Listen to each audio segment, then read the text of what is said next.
Hello बच्चों, आज हम लोग chapter number 6 that is partnership का नेक्स्ट पार्ट पढ़ने जा रहे हैं। Okay, that is dissolution of partnership firms. अगर आपने इससे पहले वाली वीडियो नहीं देखी है तो पहले उसको जाके देखिए, उसको वो टॉपिक कंप्लीट करिए, देन ये टॉपिक पे आइए। सो डिसोल्यूशन ऑफ पार्टनरशिप फर्म में हमें क्या पढ़ना है, पहले तो हम इसकी मीनिंग ही समझ लेते हैं। Dissolution of partnership firm is a partnership firm is said to be dissolved when it ceases to carry on business। जब बिजनेस कंप्लीट हो जाता है फर्म का, तब फर्म को कहा जाता है कि आपका काम कंप्लीट हो गया, अब आप डिसॉल्व हो सकते हो, अब आप खत्म हो सकते हो, क्योंकि आप एक पर्टिकुलर काम के लिए आए थे, वो काम आपका कंप्लीट हो गया। सो असेट्स को आप बेचिए अपने सारे एंड लाइबिलिटीज को पे करिए। जब आप असेट को बेचोगे, लाइबिलिटी को पे ऑफ करोगे, देन माना जाएगा कि पार्टनरशिप फॉर्म जो है डिसॉल्व हो गई। And firm discontinue its activity and none of the partner has any relation of partnership with other partners. Firm जो है ना वो डिसकंटिन्यू कर देती है, अपने सारे काम को खत्म कर देती है। And none of the partner has any relation of partnership with other partners. और कोई भी पार्टनर जो है, कोई रिलेशन नहीं होता है पार्टनरशिप का विद अदर पार्टनर्स के साथ। अगर फर्म डिसॉल्व हो गई तो रिलेशनशिप भी खत्म हो गई, सारी चीज एंड पे आ गई। Dissolution of firm should be differentiated from dissolution of partnership. जो डिसोल्यूशन ऑफ फर्म होता है और डिसोल्यूशन ऑफ पार्टनरशिप होता है, ये दोनों अलग अलग टर्म है। डिसोल्यूशन ऑफ पार्टनरशिप में क्या होता है, जो पार्टनर्स हैं उनका डिसोल्यूशन होता है। मतलब जो पार्टनरशिप है, ए बी सी अगर बिजनेस कर रहे हैं, तो ए बी सी में सी जा रहे हैं छोड़ के बिजनेस, बट ए और बी तो काम करेंगे ना, तो ये डिसोल्यूशन ऑफ पार्टनरशिप हो गया। बट डिसोल्यूशन ऑफ फर्म में पूरी फर्म जो है वो ही डिसॉल्व हो जाती है, वो क्या हो जाती है, खत्म हो जाती है, एंड हो जाता है उसका, पूरी फर्म का ही एंड अप हो जाता है। In dissolution of partnership the original partnership agreement is terminated. जो ओरिजिनल एग्रीमेंट होता है वो टर्मिनेट होता है due to the admission, insolvency, retirement और death of a partner. Partnership में जो ओरिजिनल पार्टनरशिप एग्रीमेंट बना है वो टर्मिनेट हो जाता है, वो खत्म हो जाता है। क्यों खत्म हो जाता है, क्योंकि एडमिशन हो गया किसी नए पार्टनर का, या इंसॉल्वेंसी हो गई है किसी पार्टनर की, कोई पार्टनर कंगाल हो गया है, या रिटायरमेंट है, या डेथ हो गया है। But the other partners sorry but the other partners continue the business by entering into a new agreement। But जो अदर पार्टनर होता है ना वो कंटिन्यू करता है बिजनेस को by entering into a new agreement. A partnership can be dissolve without dissolving the firm. और जो पार्टनरशिप है ना, जैसे हमने भी बताया कि वो डिसॉल्व हो जाती है लेकिन फर्म जो है काम करती रहती है। अगर सी चला भी गया तो क्या ही नुकसान है, ए और बी तो काम करेंगे ही। So dissolution of partnership implies change in the partnership, whereas dissolution of firm means discontinue of business. जो डिसोल्यूशन होता है पार्टनरशिप का, तो उससे क्या होता है, फर्म कंटिन्यू रहती है, बट अगर फर्म का डिसॉल्व हो गया तो बिजनेस ही खत्म हो जाता है। The dissolution of firm includes dissolution of partnership too. A partnership firm में भी dissolve in any of the following ways. जो पार्टनरशिप फर्म है वो डिसॉल्व होती है बहुत सारे any of the following ways. या तो डिसोल्यूशन हो सकता है, डिसोल्यूशन बाय एग्रीमेंट, एग्रीमेंट के थ्रू फर्म जो है वो खत्म हो जाएगी। A partnership firm may be dissolved with the mutual consent of all the partners or in accordance with the terms of agreement। जो पार्टनरशिप फॉर्म है ना वो डिसॉल्व हो रही है with the mutual consent of all the partners. कैसे mutual consent होते हैं सारे पार्टनर्स के, और म्यूचुअल कंसेंट के बाद फर्म जो है एंड हो जाती है, तो इसको हम कह रहे हैं एग्रीमेंट हो गया। सबने कहा कि हाँ भाई अब हमें खत्म करनी है, फर्म खत्म हो गया, एग्रीमेंट हुआ था। देन डिसोल्यूशन बाय नोटिस, या तो नोटिस के द्वारा फर्म को खत्म किया जाता है। In case of partnership at will a firm may be dissolve if any partner give a notice in writing to other partner indicating his intention to dissolve the firm। In such a case, the dissolution take place with effect from the date of mention in the notice। जैसा notice में mention है उसी notice पे काम होगा पूरा। Then contingent dissolution, मतलब firm may be dissolved on the happening of any of the following contingencies। Means कि अगर ये काम हो गया देन फर्म डिसॉल्व हो जाएगी, अगर ये काम हुआ देन फर्म डिसॉल्व हो जाएगी। कि it is depend on the happening of the event. अगर इवेंट होगा then the firm will be dissolve. First point is on the expiry of the term if it is not for a fixed period. First point ये कह रहा है कि अगर expire हो गया, जो टर्म्स है ना वो टर्म्स खत्म हो गए, तो if it is for a fixed period के लिए हुआ तो वो फिक्स पीरियड खत्म हो गया देन फर्म डिसॉल्व हो जाएगी. Second point, on the dissolution of venture for which the firm was constituted. फिर completion of the venture, venture मतलब जिस बिजनेस के लिए काम हुआ था ना वो बिजनेस हो गया कंप्लीट. या on the death of a partner, या तो डेथ हो गई किसी पार्टनर की देन फर्म डिसॉल्व हो रही है. और on the adjudication of the partner is insolvent, या तो जो पार्टनर है वो इंसॉल्वेंट हो गया है देन फर्म डिसॉल्व हो रही है. Fourth point is compulsory dissolution. Compulsory dissolution में क्या होता है, फर्म जो होती है वो ऑटोमेटिकली डिसॉल्व हो जाती है व्हेन ऑल पार्टनर और all but one partner are declared insolvent. या तो सारे पार्टनर या ऑल बट वन पार्टनर, एक ही पार्टनर डिक्लेयर हुआ है इंसॉल्वेंट. और when the business of the firm become unlawful, या तो बिजनेस जो है ना फर्म का वो अनलॉफुल हो गया due to the happening of the event. Event के हैपनिंग के बाद जो है बिजनेस जो है वो अनलॉफुल हो गया. Fifth point, dissolution through court. Court may order the dissolution of the firm in the following cases. जो कोर्ट है ना वो ऑर्डर करता है डिसोल्यूशन ऑफ द फर्म को. किस केसेस में, ये सारे केसेस दिए कोर्ट ने, इन सारे केसेस में कहा है कि फर्म को डिसॉल्व कर दो. When a partner become of unsound mind, अगर कोई भी एक पार्टनर है और उसके दिमाग में थोड़ा सा प्रॉब्लम आ गया है तो वो फर्म जो है खत्म कर देगा, डिसॉल्व हो जाएगा वो firm. Next, when a partner become permanently incapable of performing his duties as a partner, मतलब पार्टनर जो है ना वो परमानेंटली इनकैपेबल हो गया है कोई भी काम करने के लिए, अब वो नहीं बचा.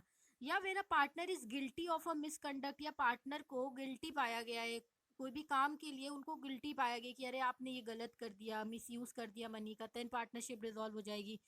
तो ये जो पॉइंट्स लिखे हैं ये पॉइंट्स यही बता रहे हैं कि dissolution through the court, court जो है ऑर्डर दे देगा इन सारी कंडीशन में फर्म को डिसॉल्व होने के लिए. तो डिसोल्यूशन ऑफ द फर्म जो है कैसे कैसे हो सकता है, या तो एग्रीमेंट से, नोटिस से और कंटिजेंसीज, देन कंपलसरी डिसोल्यूशन या कोर्ट डिसॉल्व कर सकता है. तो ये टोटल 5 मेथड हो गए डिसोल्यूशन के लिए. Next point is settlement of accounts on dissolution. कौन कौन से अकाउंट्स को सेटल करना पड़ता है अगर डिसॉल्व कर रहे हैं तो, मतलब कि जितने पार्टनर काम कर रहे हैं तो उन सबको तो पैसा मिलना ही है, देना ही पड़ेगा फर्म को, बट सबसे पहले जो एक्सटर्नल होंगे ना, क्रेडिटर्स होंगे, उन क्रेडिटर्स को पैसा देना पड़ेगा फर्म को. तो फर्म क्या करेगी, सारे एसेट्स को बेचेगी और बेचने के बाद जो पैसा मिलेगा उन पैसों से पहले एक्सटर्नल क्रेडिटर्स को पैसे दिए जाएंगे जो सिक्योर्ड क्रेडिटर्स होंगे. देन लिक्विडेशन रेम्यूनरेशन पे किया जाएगा, लिक्विडेटर को पैसा दिया जाएगा, फिर अनसिक्योर्ड वालों को दिया जाएगा. इस तरह से वन बाय वन पैसा जो है सबको दिया जाएगा. When a partnership firm is dissolve, जब पार्टनरशिप फर्म डिसॉल्व होती है तो इसके असेट जो है ना वो डिस्पोज होते हैं of and proceed therefrom are utilised in paying the creditors. If the amount realised by sale of assets is not sufficient, अगर जो अमाउंट रियलाइज किया जा रहा है वो सफिशिएंट नहीं होता to discharge the claim of the creditors के लिए, तो deficiency can be recovered proportionately from the personal properties of the proprietor. तो अगर कंप्लीट नहीं होता तो पर्सनल प्रॉपर्टीज भी बेचनी पड़ जाती है. If any partner become insolvent, अगर कोई भी पार्टनर है वो इंसॉल्वेंट हो गया, वो कंगाल हो गया, तो जो रिमेनिंग सॉल्वेंट पार्टनर्स है ना वो बीट करेंगे लॉस को in the profit sharing in the capital ratio में.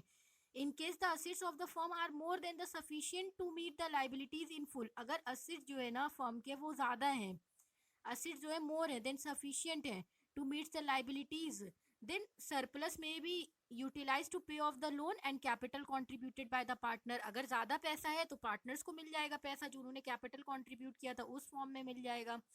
सेक्शन 48 जो है पार्टनरशिप एक्ट 1932 का, वो ये जो फॉलोइंग प्रोसीजर्स उन्होंने उनके तहत ये प्रोसीजर्स है सेटलमेंट ऑफ अकाउंट्स का between partners after the dissolution of the firm. जब फर्म डिसॉल्व हो जाती है तो कुछ प्रोसीजर्स हैं, उस प्रोसीजर्स से जो है फर्म के पेमेंट की जाती है. तो first point is losses including deficiency of capital should be made good. पहला पॉइंट ये कि लॉसेस में डेफिशिएंसी भी आती है जो पार्टनर्स की होती. Second, first out of profit, उसके बाद प्रॉफिट से दे दिया पैसा, देन आउट ऑफ कैपिटल से दे दिया, फिर if needed out of personal contributories of the partner, अगर तब भी कम पड़ रहा है पैसा तो फिर पर्सनल असेट्स पार्टनर को लगाने पड़ते हैं. सेकेंड पॉइंट बता रहे हैं कि जो असेट्स होता है ना फर्म का, उसमें इंक्लूड होते हैं बहुत सारे sum contributed by the partner to make up the deficiency of the capital with the applied for setting the debt of the firm तो in the following order subject to any agreement to the contrary। अब assets को बेचे जाएगा सारे, जो जो assets हैं। फिर firstly in paying off the debt of the firm to the third party, सबसे पहले असेट्स को बेच के थर्ड पार्टी को पैसा दे दिया। Then paying to each partner, partner को दिया। फिर उसके बाद कोई भी surplus is available after discharging the above liabilities the capital contributed by the partner में भी रिटर्न, सारी कैपिटल को रिटर्न किया। फिर अगर कोई भी सरप्लस रह गया तो shall be divided among the partner in their profit sharing ratio. फिर उसके बाद प्रॉफिट शेयरिंग रेशियो में वो भी दे दिया गया पार्टनर्स को। Next point is merits of a partnership. फायदा क्या क्या होता है पार्टनरशिप का? अगर लोग मिल के काम कर रहे हैं और पार्टनरशिप कर रहे हैं ये लोग, तो इसका फायदा क्या होगा, मेरिट्स क्या होगा? सबसे पहले ईज ऑफ फॉर्मेशन, यहाँ पर फॉर्मेशन कर होना बहुत आसान होता है। पार्टनरशिप बहुत सिंपल फॉर्म है बिजनेस का। इनएक्सपेंसिव है to establish and easy to operate, और आराम से ऑपरेट भी किया जा सकता है, इसमें बहुत सारी फॉर्मेलिटीज की जरूरत नहीं होती है। लार्जर फाइनेंशियल रिसोर्सेज, जो रिसोर्सेज हैं वो यहाँ पर बहुत लार्जर होते हैं। It is possible to collect a large amount of capital, यहाँ पर हम लोग जो कैपिटल है उसको कलेक्ट कर सकते हैं, लार्ज अमाउंट ऑफ कैपिटल होती है due to a number of partners. And new partner can be admitted to raise further capital, और नए नए पार्टनर भी एडमिट होते हैं और रेज भी करते हैं further capital. Next, combined abilities and judgement, यहाँ पर एबिलिटीज भी सब लोग, अगर दो या दो से ज्यादा लोग हैं तो उनकी एबिलिटी को मिला दिया जाएगा तो ज्यादा हो जाएगी, स्किल ज्यादा हो जाएगी, लोग और अच्छे से काम करेंगे, सारे बिजनेस को समझेंगे। फिर डायरेक्ट मोटिवेशन, अगर ज्यादा अच्छा काम करते हैं तो रिवॉर्ड मिलता है। देन क्लोज सुपरविजन, मतलब ज्यादा ध्यान से एक एक चीजों को चेक कर पाते हैं, अगर कोई भी डेविएशन निकल के आता है तो उसको कंट्रोल किया जा सकता है इजिली। फिर फ्लेक्सिबिलिटी ऑफ ऑपरेशंस, यहाँ पर काम करने की आज़ादी मिलती है, जिस तरह से आप काम करना चाहो उस तरह से कर सकते हो। Next point is secrecy, secrecy maintain होती है, मतलब सीक्रेट चीज़ें रह जाती हैं, बाहर ज़्यादा पब्लिश नहीं होता है, जितना है वो उतना ही रह जाएगा यहीं पर ही, अगर चार लोगों के बीच में ही रहेगा। फिर protection of minority interest, minority interest का प्रोटेक्शन मिलता है आराम से, मतलब जो माइनॉरिटीज़ है उनको प्रोटेक्शन दिया जाता है। 9 पॉइंट इज कोऑपरेशन, यहाँ पर कोऑपरेशन बहुत अच्छा होता है। पार्टनरशिप जो होता है वो इनकरेज करता है म्यूचुअल कोऑपरेशन को। And trust amongst people, partners work in common for the benefit of all and do their level best to make the business prosperous and they can take more balance decision than one man. Next point is scope for expansion, there are greater possibilities for expansion and growth of the business, यहाँ पर जो possibilities है expansion and growth की वो बहुत अच्छी होती है। More partner can be taken in to meet the financial and managerial requirements of a growing business, more partner जो है कैन बी टेकन इन, ज़्यादा से ज़्यादा पार्टनर्स यहाँ पर आते हैं फाइनेंशियल एंड मैनेजियल रिक्वायरमेंट्स के लिए, ग्रोइंग बिजनेस की नीड्स को फुलफिल आराम से किया जा सकता है। Then next point, demerits of a partnership, अगर पार्टनरशिप किया तो उसका नुकसान क्या है? लिमिटेड रिसोर्सेज, रिसोर्सेज जो है वो बंध जाते हैं, अगर दो लोग हैं, दो लोग ने जितना था वो लगा दिया तो अब और कहाँ से आएगा? तो जो रिसोर्सेज है, जो बोरिंग कैपेसिटी वो लिमिटेड हो गई। देन अनलिमिटेड लाइबिलिटी, कहीं से भी बेच के भी पैसा देना पड़े देना ही पड़ेगा। अनसर्टेन लाइफ, लाइफ का कोई पता नहीं है, अगर कुछ भी डेथ हो गई किसी की या कोई इंसॉल्वेंसी हो गया तो फिर पार्टनरशिप पे खतरा आ सकता है। देन कॉन्फ्लिक्ट, लड़ाई होने के चांसेस होते हैं जब ज़्यादा लोग मिल के काम करते हैं। रिस्क ऑफ इम्प्लाइड अथॉरिटीज, मतलब इम्प्लाइड का मतलब होता है अपने आप से लाइबिलिटी क्रिएट हो जाना कोई भी चीज़ में, तो यहाँ पर इस चीज़ का भी रिस्क होता है। ए ने काम किया और बी भी उस काम के लिए रिस्पॉन्सिबल हो गया, क्योंकि वो इम्प्लाइड है, ये माना जा रहा है कि ये लोग एक ही फॉर्म के बंदे हैं। Then restriction on transfer of interest, interest का जो ट्रांसफर हो रहा है ना उस पर रिस्ट्रिक्शन लगा होता है। Reduction, reduced public confidence, public का जो कॉन्फिडेंस है वो कम हो जाता है कभी कभी। और लैक ऑफ सीक्रेसी, अब जो सीक्रेसी भी जो मेंटेन की गई है, अगर कोई पार्टनर, सेकंड पार्टनर जो है वो किसी से बता के आ गया या उसका यही नेचर है तो फिर सीक्रेसी नहीं रही ना, तो लैक ऑफ सीक्रेसी के भी चांसेस हो जाते हैं। अब यहाँ पर दिया हुआ है distinction between general partnership and limited liability partnership के क्या डिस्टिंक्शन है? तो जनरल पार्टनरशिप में क्या होता है? Does not have a separate legal entity, कोई सेपरेट लीगल एंटिटी नहीं होती है। Then the firm has a separate legal entity, और यहाँ पर फर्म के जो है ना सेपरेट लीगल एंटिटी होती है। It may not be registered and it may be registered, limited liability partnership जो है वो रजिस्टर्ड होती है। उसके बाद है comparison between the sole proprietorship and partnership. क्या कंपैरिजन है अगर हम दोनों को मिलाएं तो? अगर नंबर ऑफ मेंबर्स की बात करें तो सोल प्रोप्राइटर में तो एक ही होते हैं ना, और जो कंट्रोल भी वो एक ही इंसान सारे बिजनेस को कंट्रोल भी करता है। But number of partner in a firm can be up to 10 in banking business and 20 in other cases, and at least 2 person are required to form a partnership। तो नंबर ऑफ मेंबर्स से ही हमने compare कर लिया कि फर्क पड़ता है। और एग्रीमेंट की अगर हम बात करें तो no agreement is required in sole proprietorship. Sole proprietorship में कोई एग्रीमेंट की जरूरत नहीं होती। But on the other hand there must be an express और implied agreement among the partners in order to constitute a partnership. अगर हमें partnership constitute करना है तो यहाँ पर एग्रीमेंट चाहिए। Next point, registration. सोल में तो कोई रजिस्ट्रेशन की जरूरत नहीं है, बट पार्टनरशिप में रजिस्ट्रेशन की जरूरत है। कैपिटल में इंटायर कैपिटल सोल कंट्रीब्यूट करता है, बट पार्टनरशिप में अलग अलग जितने पार्टनर होते हैं वो अपने अपने हिसाब से पैसा लगाते हैं। तो ये सारे पॉइंट है, आप लोग एक बार पढ़ लीजिएगा। देन उसके बाद है एसेंशियल और requisite of an ideal partnership. अगर एक अच्छी पार्टनरशिप करनी है तो क्या क्या पॉइंट होने चाहिए? सबसे पहला, mutual trust and good faith होना चाहिए। मतलब आपको अपने पार्टनर के ऊपर पूरा पूरा भरोसा होना चाहिए कि आपका पार्टनर जो है एकदम सही काम कर रहा है। तो एक दूसरे के ऊपर भरोसा होना बहुत ज़रूरी होता है यहाँ पर। फिर सप्लीमेंट्री कॉन्ट्रीब्यूशंस, मतलब अगर आपके पास पैसा नहीं है तो आपका पार्टनर लेके पैसा कंट्रीब्यूट कर दे, तो ये होना चाहिए अच्छी पार्टनरशिप के लिए। फिर कॉमन अप्रोच, मीन्स कि एक ही गोल पे सबको काम करना है। ये नहीं कि आप अलग गोल पे लगे हुए हो, आपके पार्टनर अलग गोल पे लगे हुए हैं, सब लोग मिलके एक ही गोल का काम करो। फिर रिटेन एग्रीमेंट, मेनली क्या है, जो एग्रीमेंट होगा ना वो रिटेन होना चाहिए, sign by all partner to avoid the possibilities of misleading and dispute among the partners. Next point is registration. Ideal partnership should not suffer from any disadvantages. कोई disadvantage नहीं हो पाता, क्यों? क्योंकि ये रजिस्टर्ड होती है। बिकॉज इन अनरजिस्टर्ड फॉर्म अगर होगी तो ही प्रॉब्लम होगी। रजिस्टर्ड है तो सारी चीजें तो लिखी है ना लॉ में, उसी के हिसाब से काम हो रहा है। फिर equitable adjustment of a rights, rights के जो सारे एडजस्टमेंट है वो इक्वल होते हैं। कंपिटेंट मैनेजमेंट, मैनेजमेंट जो है वो पूरा एकदम अच्छा होता है, कंपिटेंट होता है। प्रॉपर साइज हो गया, लॉन्ग ड्यूरेशन, ड्यूरेशन बहुत लंबे टाइम के लिए होती है। और एडिक्वेट कैपिटल, कैपिटल भी जो है जो अच्छी खासी होती है यहाँ पर।